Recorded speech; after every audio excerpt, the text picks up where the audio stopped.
वळूयात पुढे. गोरेगाव नेस्को ड्रग्ज प्रकरणामधील मुख्य आरोपीला अटक झाली आहे. फरार असलेला मुख्य आरोपी महेश खेमलानी उर्फ मार्क याला गजाआड करण्यात आलेला आहे. वनराई पोलिसांकडून या प्रकरणात 12व्या आरोपीला अटक करण्यात आलेली आहे. ऋतिक गणकवार या संदर्भातली माहिती देतात. ऋतिक, नक्कीच आपण बघतोय तृप्ती की महेश खेमलानी हा ड्रग्स तस्कर आहे आणि खूप मोठा ड्रग्स तस्कर आहे आणि याच्याच माध्यमातून गोरेगाव नेस्को मध्ये जे ड्रग्स आपण बघितलं तर गेलेले होते.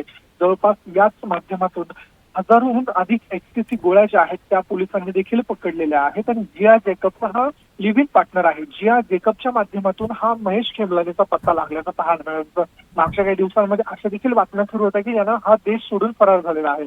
मात्र आता आपण बातमी बघतोय की वनराई पोलिसांनी एक मोठी अटक जी आहे ती केल्याचं पाहायला मिळतंय. वनराई पोलिसांनी महेश खेमलानी जो या प्रकरणाचा ड्रग तस्कर आहे त्याला अटक केल्याचं पाहायला मिळतंय. निशिक, ऋतिक धन्यवाद संपूर्ण माहिती करता.